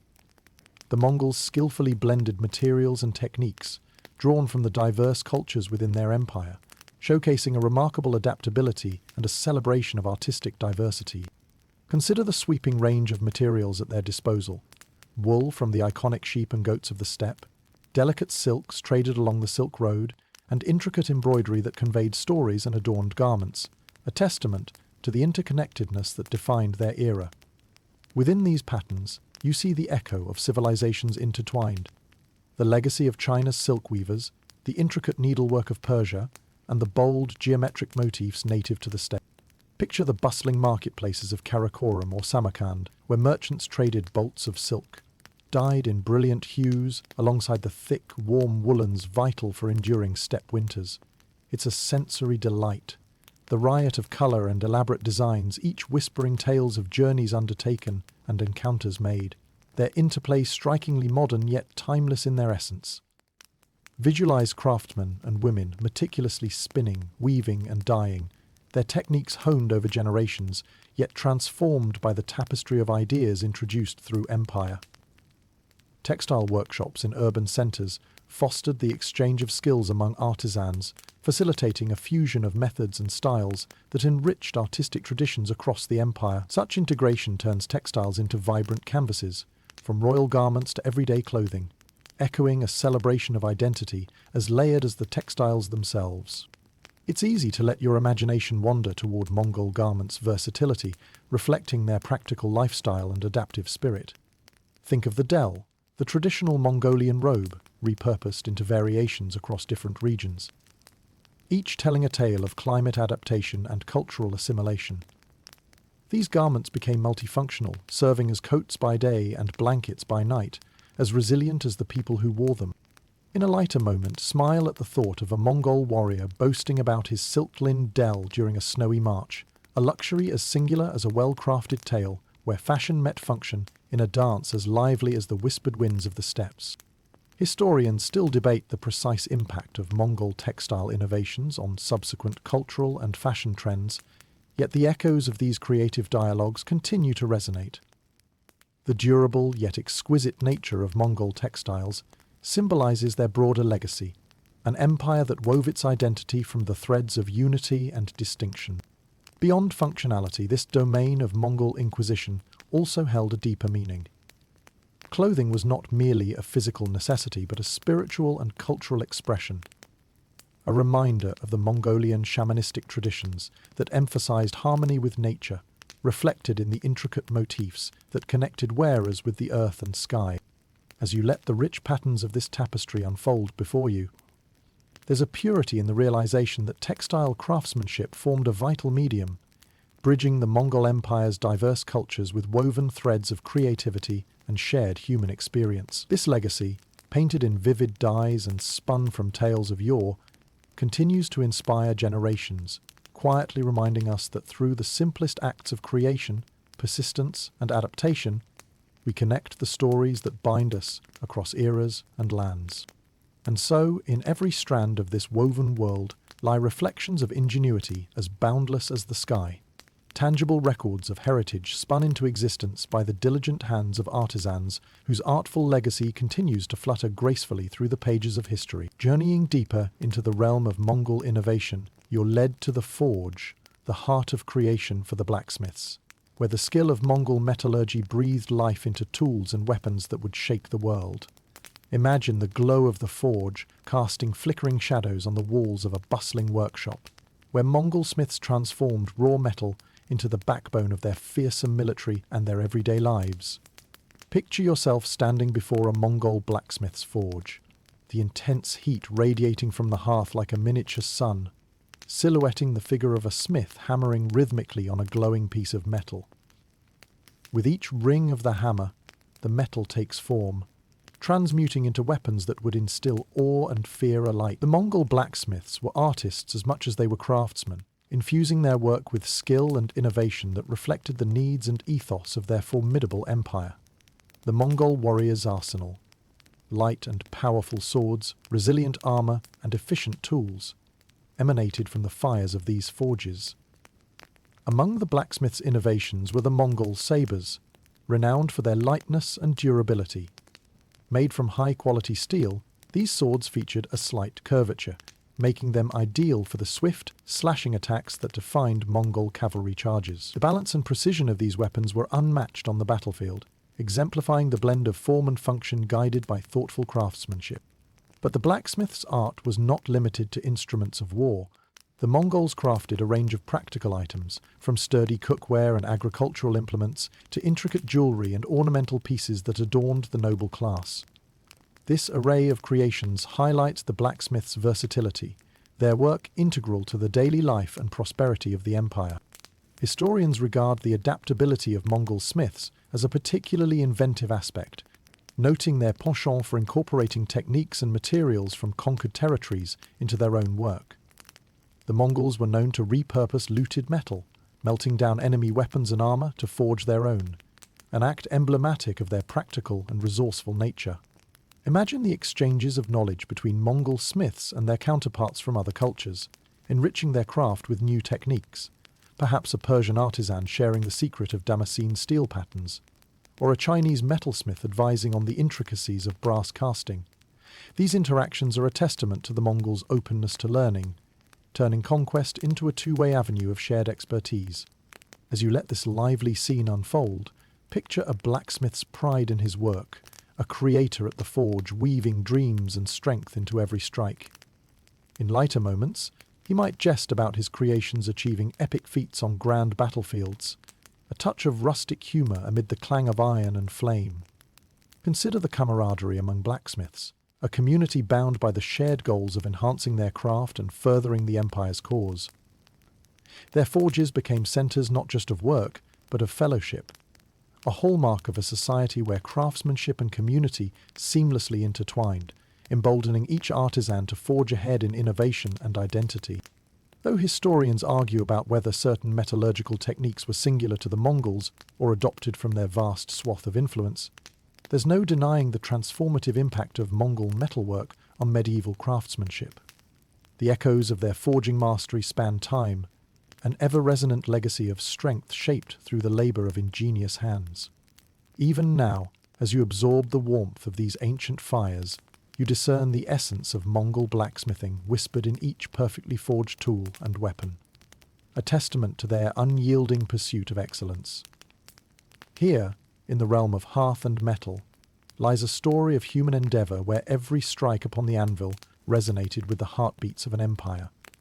So let these singular tales unfold within your spirit like flickering embers that breathe life into iron and steel, a journey transcending time, where the timeless dance of creation and passion remains kindled within the forging mastery of the Mongol legacy, echoing the pursuits that continue to define humanity's endless quest for discovery and progress. Moving through the woven paths of Mongol achievements, you arrive at an art form that reconciles exploration and representation: cartography.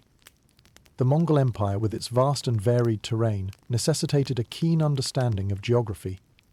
Its leaders and explorers became not just conquerors of land, but mappers of the world, contributing significantly to the field of cartography. Picture a time when maps began to encompass not only directions, but realms of the known and the strange, recorded meticulously by Mongol hands. Imagine the craft of Mongol maps unfolding in a dimly lit room, where scholars bend over large parchments by lamplight, tracing the contours of mountains, rivers, and boundless horizons. Here, within the quiet focus of ink-brushed lines, the immense spread of the Mongol Empire unfurls. An empire curious to understand not just the expanse of its conquests, but the function and form of the lands it embraced. The Mongols, renowned for their travels and campaigns, required accurate maps for military and administrative efficiency. These maps enabled them to navigate complex terrains, plan logistical routes, and manage trade across the widely dispersed territories they governed. The organization and communication facilitated by such cartographic advancements were foundational to their effective control and expansion. As you delve into these early mappings, consider the complexity involved in creating maps that not only charted known lands, but were also infused with the Mongols' thirst for discovering the unknown. Historians credit the Mongols with implementing a systematic approach, integrating geographic knowledge from conquered regions, thus enriching their maps with diverse perspectives. Persian, Chinese, and Islamic cartographers brought insight and techniques that refined the Mongol cartographic repertoire, an emblem of their empire's interdisciplinary synthesis. Picture the world maps of the time, known as Mappa Mundi, being reshaped in the hands of Mongol geographers. In these artistic atlases you find islands precisely placed and mountains carefully penciled, while mythical creatures guard the edges of the known world, a blend of empirical truth and speculative imagination, as evocative as dreams scribed on parchment. In the creation of these maps, you discern a symbolic weaving of paths between people and places, as vibrant as the Silk Road that snaked through the empire, itself a living map. Mongol maps were more than pragmatic tools, they were explorations of possibility, capturing both the reality of expansion and the promise of future endeavours yet to come. Think also of the narratives told in Mongol mapping rooms, where explorers recounted voyages, detailing the secrets hidden beyond each horizon. These tales provided essential details for map makers, intertwined with whispers of diplomacy, trade, and adventure, a testament to the Mongols' insatiable desire to comprehend and control their domain. In moments that invite laughter, imagine the cartographers veiling fanciful depictions within inaccuracies. Beware of dragons at sunrise is not simply a warning, but perhaps an aside sparked by mischievous spirit or persistent myth, inviting peers to contemplate reality's vast tapestry. Historians still debate the extent to which Mongol cartographic practices influenced post-medieval European advancements in exploration and navigation.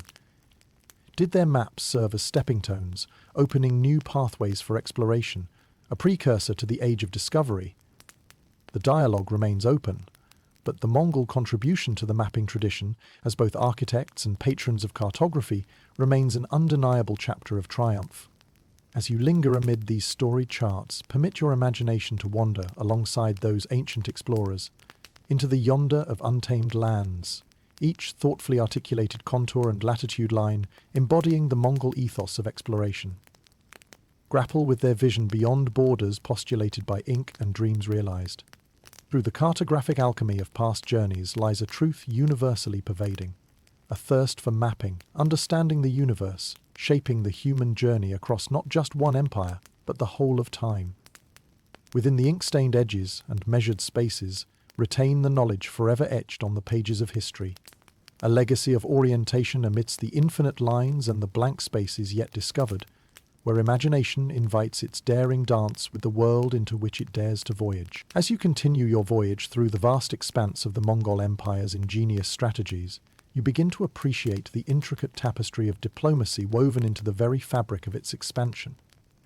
At the heart of this diplomatic prowess lay the marriage alliances meticulously crafted, not merely as personal unions, but as strategic tools to cement political partnerships and secure peace across a sweeping empire. Picture yourself amidst the vibrant settings of regal ceremonies, where the union of two individuals serves as a symbolic bridge between nations. The air is filled with a mix of solemnity and celebration, the gentle mingling of scents, frankincense and myrrh, marking the sanctity and significance of the event. These marriage alliances were potent instruments in the Mongol diplomatic arsenal, binding together disparate tribes, regions and nations through the familial ties of marriage, transforming potential adversaries into allies. Genghis Khan, astute in his understanding of politics and human nature, pioneered this approach, using the marriages of his descendants as a means to fortify alliances and ensure loyalty. Through these unions, he and his successors solidified the Mongol hold over contested territories, intertwining lineage with political power, a method that fortified their influence and secured the legacy of unity he envisioned for his empire. Imagine a marriage between a Mongol princess and the prince of a neighbouring kingdom. This alliance was more than ceremonial. It was a calculated embrace of peace, exchange, and mutual benefit. Such unions opened channels for cultural exchange, allowing the sharing of ideas, technologies, and practices that enriched both parties involved. Picture the flow of trade agreements and the exchange of knowledge, resembling a circulating current of shared prosperity that reinforced bonds as effectively as any treaty. It's amusing to think of the lighter side of these occasions. Perhaps a bit of good-natured jesting among the lords present about the fate of their waistlines at the grand feasts that often accompanied these momentous events. After all, diplomacy can be as much about enjoying the camaraderie of fine banquets as it is about securing lasting alliances. These marriages offered the Mongols practical means to assert authority and establish trust, where force alone might fail. They often served as preludes to expanding trade networks, opening gateways to the far corners of Asia and Europe. Decisions made at these intimate familial gatherings sometimes reshaped the political landscape as definitively as any military conquest.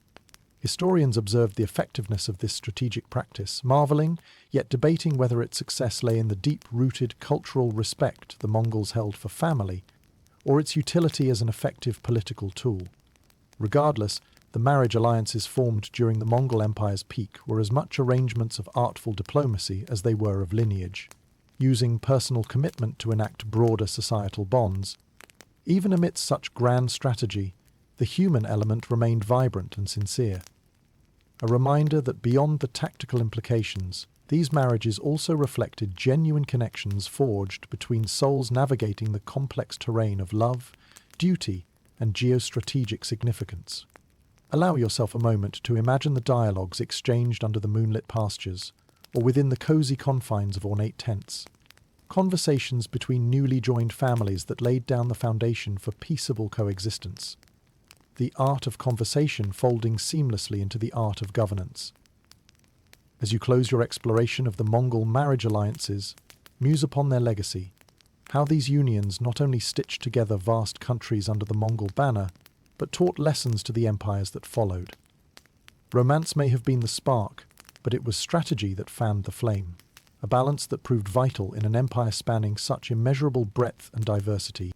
While generations change and maps evolve, the quiet power of unity through marriage, the shared goal for peace and prosperity, is a constant echo, reminding us that, in a land of fierce warriors and profound leaders, the gentlest ties can often secure the strongest foundations for an enduring legacy. As your journey through the intricate annals of the Mongol Empire approaches its culmination, you arrive at a cornerstone of their extraordinary legacy: the Mongol Code of Conduct.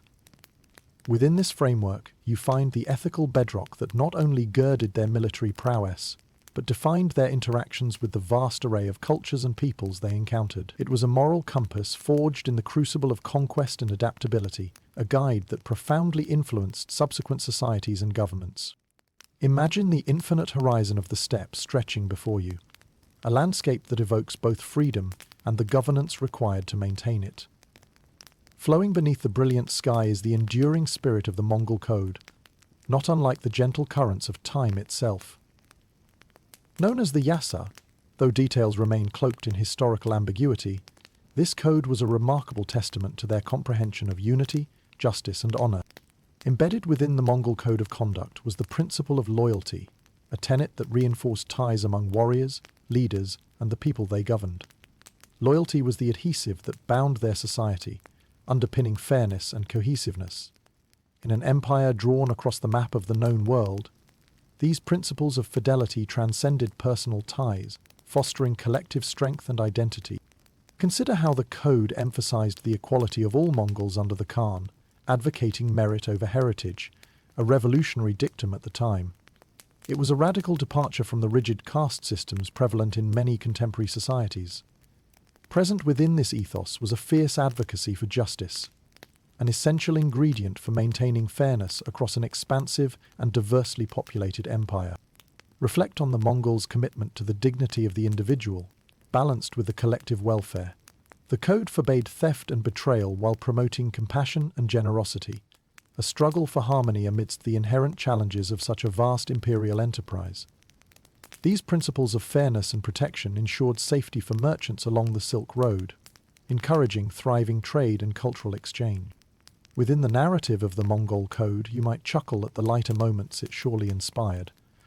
Perhaps mischievous tales of a Mongol chieftain interpreting compassion as sharing one's fermented mare's milk with a dubious ally, or debates on whether honesty required full disclosure if an expected Mongol feast became too lavishly lean. Historians, perplexed by the scant records of the Yassa, still debate whether it was a fixed codex or an oral tradition transformed into practice by the leadership of insight. Regardless, its influence permeated throughout the empire, creating an integrated social fabric and administrative coherence always compelling in its unity.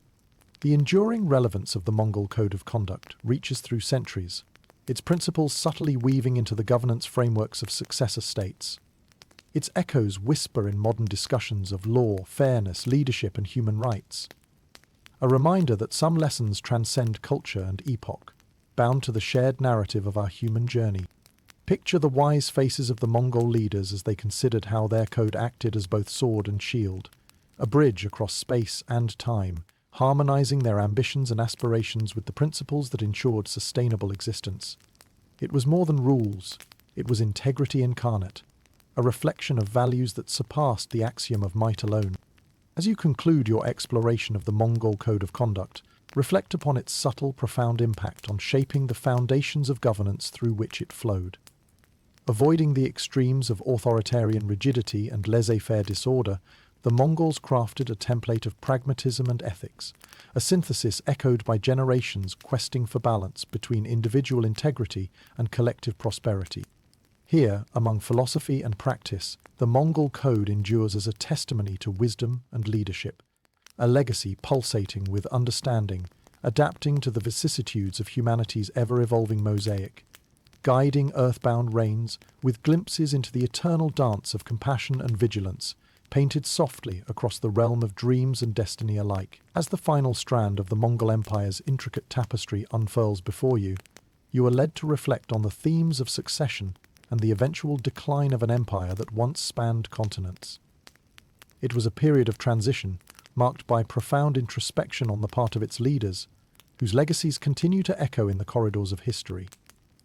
Within this era of change lay the seeds of future civilizations, sown through the curious and multifaceted innovations of the Mongols. Imagine the twilight of the Mongol Empire, with its vast expanse stretching across the globe, from the fertile plains of China to the rich soils of Eastern Europe. It is a world alive with cultural vibration, a mosaic of trade routes and cultural exchanges, every piece painted with the hues of Mongol influence. As the sun sets gently over the steppes, you recognize this as more than an ending. It is a transformation. Consider the systems of succession that the Mongols employed, characterized by both pragmatism and familial allegiance. The division of the empire among Genghis Khan's grandsons created 4 major khanates, each carrying the torch of Mongol influence. Despite the reality that these successors sometimes engaged in internal strife, the legacy they left was one of collaboration as much as division, with each khanate cultivating unique interpretations of Mongol governance, culture, and innovation. As you ponder the complexities of succession, reflect on the debates among historians regarding whether Genghis Khan foresaw the challenges his successors would face, or if his vision encompassed a more unified legacy. Regardless, the blueprint he left enabled the Mongols to influence regions long after the zenith of their direct control had passed. Visualize the transformative impact of the Mongol Empire on the regions it encompassed. The revitalized Persian culture under Ilkhanate rule, the centralized administration characteristic of the Yun dynasty in China, and the trade-fostered prosperity in the Chagatai Khanate, to name a few. While the empire eventually fragmented, its cultural and technological advancements indelibly shaped future kingdoms and cultures, continuing to craft the annals of human progress.